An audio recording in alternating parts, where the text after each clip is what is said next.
Muito boa noite.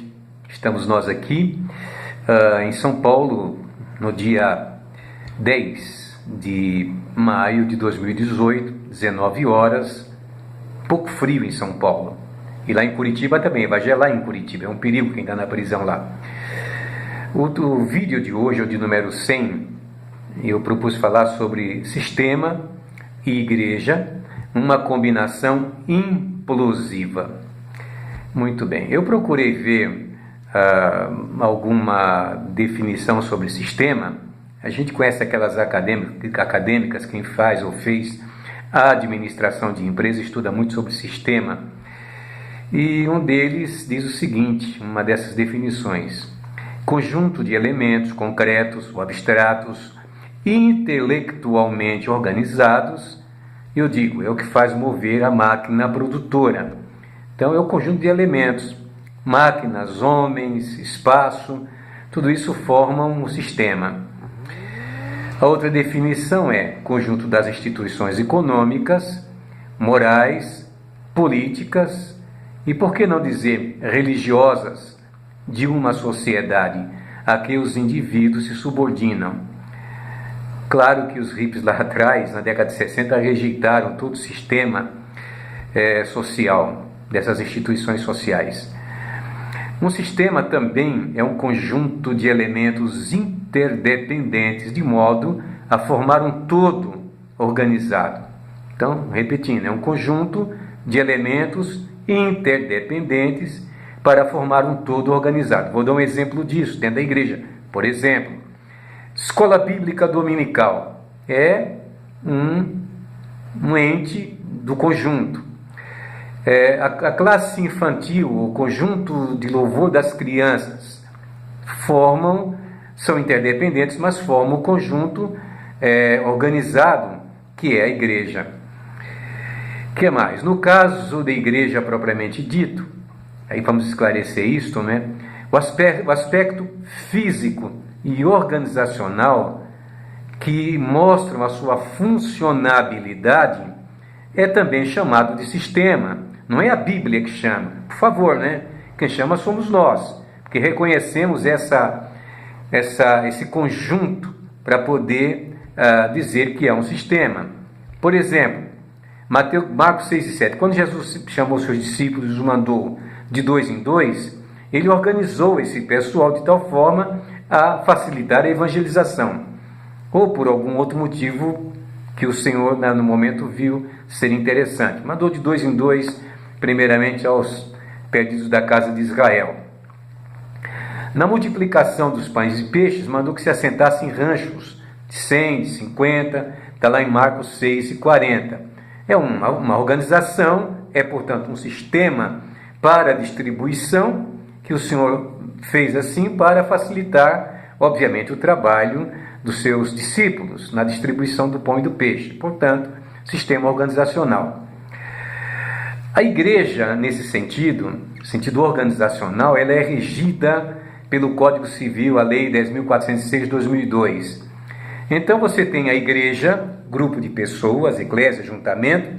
Você tem a igreja do ponto de vista do aspecto jurídico, é a sua constituição jurídica, é chamado de igreja, não é nenhum mau uso do nome, e ela tem na sua estrutura, portanto, organizacional, o presidente, a diretoria executiva, não é? Tesoureiro, secretário, etc., que formam o conjunto dessa organização, junto com a membresia, logicamente. Do ponto de vista espiritual, alguém pode dizer, mas a igreja não é um sistema. Calma, vamos ver que é um sistema. Do ponto de vista espiritual, olhando a constituição espiritual da igreja, porque foi o Senhor que criou a sua igreja, Deus, sabedoria, inteligência, a partir dos apóstolos, de Paulo principalmente, para organizar a igreja, ou as igrejas, que seriam estabelecidas nos diversos lugares, e assim foi separando, foi formando esse corpo interdependente que juntos se tornam o sistema, o todo operacional. Por exemplo, diáconos, Atos 6 e 3, presbíteros, carta de Paulo a Tito 1 e 5, apóstolos, profetas, evangelistas, pastores e tal, doutores, Efésios 4 e 11. São interdependentes, porém, estão no mesmo corpo, fazem parte do conjunto que movimenta a igreja do Senhor para alcançar os seus objetivos. Não há o que discutir isso. Não há nenhuma impropriedade, não há nenhum erro, nenhuma falta grave usar o nome para dizer é um sistema organizacional. Sim, senhores. Mas tem o outro ponto, que é esse que eu quero tratar, do ponto de vista depreciativo. É aquele em que as pessoas falam da igreja para depreciá-la. Eu vou mostrar para vocês alguma coisa aqui, falar alguma coisa aqui. Muito bem. Nesse sentido, eu tenho uma definição e digo, o que é o sistema quando eu quero depreciar a igreja? Aí eu digo, é o conjunto de normas criadas pelo homem com vistas a emparedar a igreja do Senhor para manter-se no controle da situação. Ou seja, o alvo não é o crescimento do reino, o alvo não é o desempenho da igreja, o alvo é dominar, controlar. Quando eu uso esse termo depreciativo de forma amalucada, sem o devido cuidado, sem a devida colocação bíblica para que o caso requer, as pessoas que já descem a chibata na igreja, eu vejo muito aqueles que são antidizimistas, que dizem, Jesus me libertou do sistema da igreja, porque eu não queria pagar o dízimo, não concordava com o dízimo, aí é um problema de cada um. Então, nesse sentido, portanto, é o conjunto de normas criadas pelo homem com vistas a emparedar a igreja do Senhor para se manter no controle. É isso, tá? Nesse sentido, repito, desigrejado está justificado da ação. Quer dizer, eu não quero saber de igreja, eu só sirvo a Cristo, só o Senhor. E para isso eu li uma expressão, entre as várias que eu já li, exatamente assim: deixe o sistema, mas não deixe Cristo. Mas de qual sistema está se falando aí? Se não tem uma explicação, toda a igreja é um sistema, sem sombra de dúvida. Mas é preciso separar essas coisas, se quiser fazer um bom omelete, quebrar os ovos e explicar direitinho, para não deixar os irmãozinhos confundidos, enganados, chateados, aborrecidos, entristecidos e dizer, eu não frequento mais igreja. Eu não vejo a igreja como um sistema, no sentido depreciativo, se bem que há aqueles que procuram exercer o domínio do povo de Deus, fazer deles negócio. Isso existe. Bem, mas Deus não vai tardar para julgá-los por aquilo que fazem. Vamos dar algum exemplo, né? Já repeti esse nome algumas vezes em outras ocasiões. Terceira epístola de João, verso 9, João fala a Diótrefes acerca de um tal, ele fala a igreja acerca de um tal Diótrefes que procurava ter a primazia entre eles.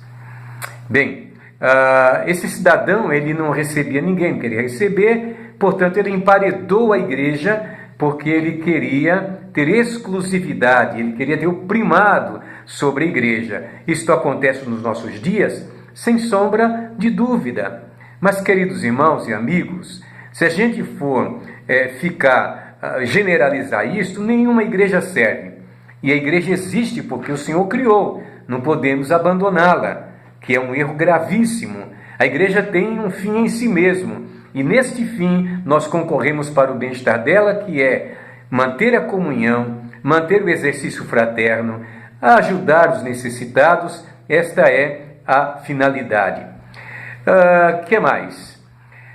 Se levássemos em conta a questão de ordem, disciplina, nós diríamos que a igreja em Jerusalém era também um sistema que exercia controle sobre todas as igrejas, porque afinal de contas era exatamente de lá que saíam as orientações. Depois tivemos a igreja de Antioquia da Psídia, onde Paulo estava lá, e obviamente ali ele aprendeu a palavra, ali ele viveu dentro do sistema da igreja de Antioquia, aprendeu até que o Espírito de Deus separasse Barnabé e Saulo para a obra que os tinham chamado. Então é preciso separar essas coisas, e quando falar de sistema, quando você quiser atingir algum grupo, algum ministério, algumas pessoas que estão fazendo mau uso da igreja do Senhor, dos seus bens, da sua riqueza, seja mais claro, mais objetivo, para não estragar, não prejudicar a fé de outras pessoas, lembrando aquilo que Paulo disse a Timóteo: tem cuidado de ti mesmo e da doutrina, porque fazendo isto te salvarás, tanto a ti mesmo quanto aqueles que te ouvem.